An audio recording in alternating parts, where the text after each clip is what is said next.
मध्य प्रदेश से इस वक्त की बड़ी राजनीतिक और प्रशासनिक खबर सामने आई है। राज्य में लंबे समय से लंबित पड़े कृषि उपज मंडी और सहकारी समितियों के चुनाव अब जल्द ही कराए जाने की तैयारी शुरू हो गई है।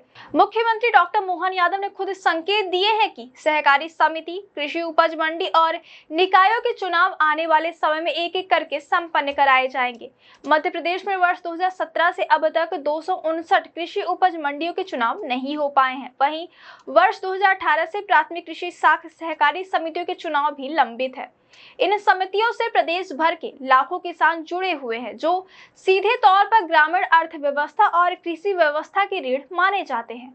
मुख्यमंत्री डॉक्टर मोहन यादव ने अधिकारियों को इन चुनावों की तैयारी शुरू करने के स्पष्ट निर्देश दिए हैं। सीएम ने कहा कि राज्य में अब एक एक करके सभी लंबित चुनाव कराए जाएंगे, फिर चाहे वह सहकारी समितियों के हो, कृषि उपज मंडियों के या फिर नगरीय निकायों के। उन्होंने कहा कि प्रदेश में हाल के वर्षों में कई विकास कार्य हुए हैं। ऐसे में सरकार एक सकारात्मक माहौल बनाकर इन चुनावों को आगे बढ़ाना चाहती है।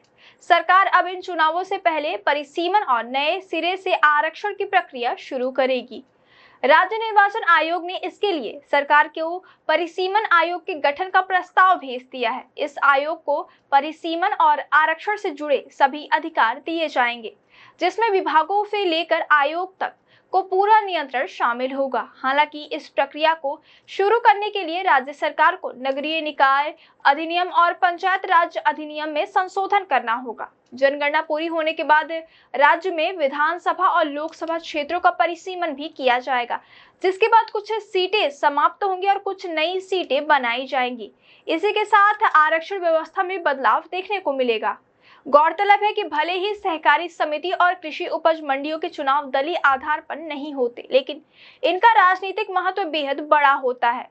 इन समितियों में पदाधिकारी बनने वाले लोग सीधे तौर पर गांवों, किसानों और स्थानीय नेटवर्क पर प्रभाव डालते हैं। यही कारण है कि हर चुनाव में राजनीतिक दल अपने समर्थकों की जीत सुनिश्चित करने के लिए पूरी रणनीति बनाते हैं। कहा जा रहा है कि इन चुनावों के माध्यम से सरकार एक ओर जहां भाजपा के प्रति जन भावना का परीक्षण करेगी, वहीं दूसरी ओर पार्टी कार्यकर्ताओं को सक्रिय भी किया जाएगा। लंबे समय से चुनाव न होने के कारण संगठन स्तर पर कार्यकर्ताओं में कुछ हद तक निराशा देखी जा रही थी। ऐसे में सरकार चाहती है कि इन चुनावों के जरिए कार्यकर्ताओं को फिर से मैदान में उतारा जाए। वहीं वर्ष 2027 में प्रदेश में नगरीय निकाय और पंचायत चुनाव होने हैं। इनसे पहले अगर सहकारी और मंडी चुनाव संपन्न हो जाते हैं तो राज्य सरकार को जमीनी स्तर पर राजनीतिक और प्रशासनिक फीडबैक मिल जाएगा।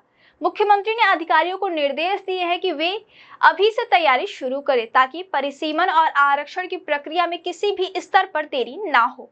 स्पष्ट है कि सहकारी और मंडी चुनाव सिर्फ संस्थागत प्रक्रिया नहीं है, बल्कि राज्य के राजनीतिक समीकरणों को भी गहराई से प्रभावित करते हैं। अब यह देखना दिलचस्प होगा कि सरकार इन चुनावों को कब तक मूर्त रूप दे पाती है और इसका प्रदेश की राजनीति पर क्या असर पड़ता है।